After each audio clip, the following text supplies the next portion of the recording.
क्या हुआ? जब कैलाश पर्वत पर एक साधु चढ़ गया और उसने वहां जो देखा तो उसके भी पैरों तले से जमीन खिसक गई। दोस्तों, कैलाश पर्वत तिब्बत में स्थित है। इसकी ऊंचाई 6,638 मीटर है। यह दुनिया के सबसे ऊंचे पर्वत माउंट एवरेस्ट से 2,200 मीटर ही छोटा है। फिर भी अभी तक यहां कोई नहीं चढ़ सका है। धर्मगुरु इसके पीछे अलौकिक शक्ति को वजह बताते हैं, जबकि वैज्ञानिकों के लिए कैलाश एक रहस्यमयी जगह है। भूत प्रेत और नागों के देवता कहलाने वाले शिव की महिमा एकदम निराली है। वो जग कल्याण के लिए, विषपान तक के लिए नहीं डरे। ऐसे ही दयालु और भक्तों के प्रिय शिव का धाम है कैलाश पर्वत। पुराणों के अनुसार भोलेनाथ यहां अपने पूरे परिवार पार्वती, कार्तिकेय और गणेश के साथ रहते हैं। दोस्तों, आगे बढ़ने से पहले सच्चे सनातनी और महादेव के भक्त इस वीडियो को एक लाइक करके कमेंट बॉक्स में हर हर महादेव जरूर लिखे। साधु, सन्यासी व अन्य लोग मोक्ष की कामना के साथ कैलाश पर्वत आते हैं। लोगों का कहना है कि पर्वत के सामने खेडीडीढे होते ही उन्हें अद्भुत शक्ति का आभास होता है। सच्चे मन से शिव को याद करने वाले श्रद्धालुओं को शंकर स्वयं दर्शन देते हैं। कैलाश पर उन्हें नीलकंठ की आकृति दिखाई देती है। अविस्मरणीय शक्तियों से युक्त कैलाश की सच्चाई वाकई हैरान करने वाली है। वैज्ञानिकों एवं धर्माचार्यों के अनुसार कैलाश पर्वत पूरी पृथ्वी का केंद्र है। इसे धरती का नाभि भी कहते हैं। पर्वत का आकार चौमुखी है, जो दिशा बताने वाले कांटे की तरह है। कैलाश को सतलुज, घाघरा, सिंधु और ब्रह्मपुत्र नदियां इस क्षेत्र को 4 अलग अलग दिशा में बांटती हैं। कैलाश का निर्माण दैवीय शक्ति से हुआ है। ये बात रिसर्च से भी साबित होती है। एक रूसी रिपोर्ट के अनुसार कैलाश एक मानव निर्मित पिरामिड है, जिसे किसी अद्भुत शक्ति ने बनाया है। कैलाश पर्वत पर चढ़ना एक तरह से नामुमकिन है। ये बात कई पर्वतारोहियों ने खुद मानी है। अंग्रेज पर्वतारोहक एवं रिसर्चर यू रटलेज ने कैलाश पर चढ़ाई को बिल्कुल असंभव बताया। उनके साथ कर्नल विल्सन और शेरपा भी थे। रूस के पर्वतारोही सर्गे सिस्टियाकोव के अनुसार कैलाश पर चढ़ना बहुत मुश्किल है। जब वे पर्वत के एकदम सामने पहुंचे, तभी उनका दिन तेजी से ढकने लगा। उन्हें कमजोरी लगने लगी। उनके मन में ख्याल आया कि उन्हें अब वहां नहीं रुकना चाहिए। कैलाश पर चढ़ना इसलिए भी असंभव है क्योंकि वहां पर्वतारोहियों को दिशा भ्रम हो जाता है। वे किसी भी दिशा से चढ़ें, उन्हें सारे रास्ते एक ही ओर जाते हुए दिखते हैं। कई पर्वतारोहकों का मानना है कि दैवीय शक्ति से पहाड़ की दिशा अपने आप बदल जाती है। शिव की नगरी में प्रवेश बिल्कुल आसान नहीं है। जो भी इसे पार करने की सोचता है, उसके सामने अद्भुत ताकत आ जाती है।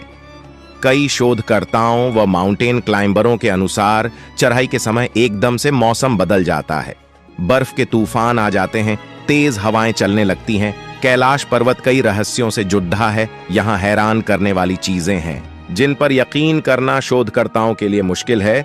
इन्हीं रहस्यों में एक है यहाँ के 2 तालाब, जिनका नाम है ब्रह्मताल और राक्षस ताल। कहा जाता है कि ब्रह्मताल भगवान ब्रह्म की देन है, इसमें मीठा पानी आता है, जबकि राक्षस ताल को रावण ने बनाया, इसमें खारा पानी है।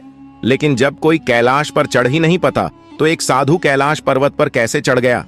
दरअसल दोस्तों, पौराणिक कथाओं में कहा गया है कि जब भी कोई दिव्य संत सच्चे दिल से तपस्या करके कहीं पर जाने की मनोकामना करते हैं, तो वे कहीं भी आ जा सकते हैं। ये कहानी है तिब्बत के मिलारेपा जी की, जो कि एक दिव्य संत थे। ऐसा कहा गया जाता है कि वे इस कैलाश यात्रा में सफल रहे थे। मिलारेपा जी महान संतों की श्रेणी में आते हैं। ऐसा कहा जाता है कि मिलारेपा जी ने अपनी साधना को पूर्ण करने के लिए कैलाश पर्वत की यात्रा की थी। मिलारेपा एक ऐसी हस्ती है जो आज पूरी दुनिया लिए एक प्रेरणा प्रतीक बन चुके हैं। तिब्बत की नगरी इनके जैसे संत को पाकर धन्य हो गई है। ना ही केवल तिब्बत के, लेकिन पूरी दुनिया के लिए एक बड़ी हस्ती के रूप में प्रसिद्ध है। ऐसा कहा जाता है कि तिब्बत की भूमि पर ऐसे कई संत हैं जिन्होंने अपनी जिंदगी में कई महान कार्य किए हैं। तिब्बत की धरती शिक्षण और मानवीय चेतनाओं के लिए समर्पित है। ऐसा कहा जाता है कि इस धरती ने कई महापुरुषों को जन्म दिया है और जिन्होंने अपना सारा जीवन केवल अन्य लोगों के लिए समर्पित कर दिया था। प्राचीन काल में तिब्बत भारत का ही हिस्सा हुआ करता था, जिसे बाद में विवादों के चलते चीन को देना पड़ा था। यह स्थान भारतीय इतिहास का प्रमुख स्थान था, जहां बहुत बड़े साधु संत रहा करते थे। इन्हीं महापुरुषों में से एक थे मिलारेपा जी। मिलारेपा जी अपना अध्ययन पूज्य गुरु श्री मारपा जी की छत्र छाया में किया। उन्होंने अपने गुरु जी के कथनानुसार ही अपनी शिक्षा प्रारंभ की थी। ऐसा कहा जाता है कि मिलारेपा जी ने अपना पूरा शरीर पूज्य गुरु श्री मारपा को समर्पण कर दिया था। उन्होंने अपने गुरु जी को अर्पण किए शरीर के बलदे में उनसे थोड़ा सा खाना, कपड़े और शिक्षा का दान मांगा। मिलारेपा जी ने अपने चाचा चाची समेत करीबन 80 से 90 लोगों को अपनी तांत्रिक विद्या से ओलावृष्टि करके मौत की नींद सुला दिया था।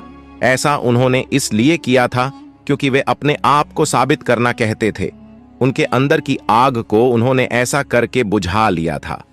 ऐसा कहा जाता है कि मिलारेपा जी जब 7 साल के ही थे जब उनके पिता श्री की मृत्यु हो गई थी, और पिता की मृत्यु के पश्चात उनके घर में उनकी माता, बहन और वे खुद रहते थे। ऐसा कहा जाता है कि उनके चाचा जी ने उनके पिता के हिस्से की संपत्ति भी हड्डी ली, जिसका बदला उन्होंने अपने चाचा जी से ले लिया था। उनकी माता जी को कई परेशानियों से जूझना पड़ा। वे अपने बच्चों को बड़ी मुश्किल से संभालती थी। कैलाश पर्वत की यात्रा के लिए उन्हें उनके गुरुजी मारपा ने आज्ञा दी थी। वे चाहते थे कि मिलारेपा जी अपनी पूरी शिक्षा प्राप्त करें। मिलारेपा जी ने अपने गुरुजी आज्ञा लेकर वहां से अपनी कैलाश यात्रा शुरू कर दी। ऐसा कहा गया कि उनकी इस यात्रा में कुछ अनुयायी भी उनके साथ थे। उन्होंने कैलाश पर्वत पर पश्चिम की ओर से चढ़ाई की। उनकी ये यात्रा शुरू हुई थी ईस्वी 1093 में। मिलारेपा जी ने कैलाश पर्वत पर कई साल तक साधना की, फिर वापस लौटकर अपने गुरुजी मारपा जी के पास आए और अपनी साधना पूर्ण की। ऐसा कहते हैं कि मारपा जी ने मिलारेपा जी को एक अंधेरी कोठरी में बंद कर दिया था। वहां उन्होंने अपनी तंत्र विद्या पूर्ण की। तंत्र की देवी माता डाकिनी के अनुसार मिलारेपा जी की विद्या अभी संपूर्ण नहीं थी, अभी उन्हें और अभ्यास करना था। मिलारेपा जी ने ये बात अपने गुरु से बताई। तब आर्षि मारपा उनको अपने गुरु श्री नरोपा जी पास ले गए और उन्होंने मिलारेपा जी को अपनी संपूर्ण शिक्षा प्राप्त कर ली। ऐसा कहा गया है कि मिलारेपा जी अब भी जीवित हैं और वे आज भी कैलाश पर्वत पे किसी भी दिशा में गुफा में बैठकर तपस्या कर रहे हैं। मिलारेपा जी का कहना था कि कैलाश पर्वत पर सच में कुछ अलौकिक शक्तियों का वास है। उनके अनुसार कैलाश पर्वत के नीचे ही 2 शहर बसे हुए हैं। पहला अगाथा, दूसरा संभाला, और संभाला की रक्षा खुद प्रलौकिक शक्तियां करती है। यही वह दिव्य शहर है जिसके अंदर इस दुनिया का रहस्य छिपा हुआ है।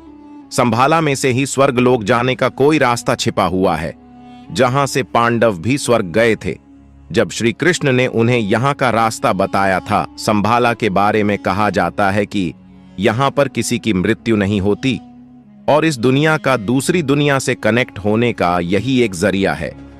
लेकिन हमारे हिंदू सनातन धर्म में कहा गया है कि इस ब्रह्मांड के कण कण में भगवान का वास है और कैलाश पर्वत तो हमारे भगवान महादेव का घर है, इसीलिए कोई कैलाश पर चढ़ नहीं पाता है।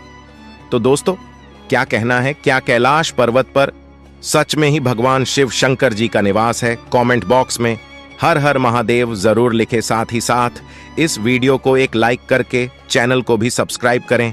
तब तक के लिए हर हर महादेव।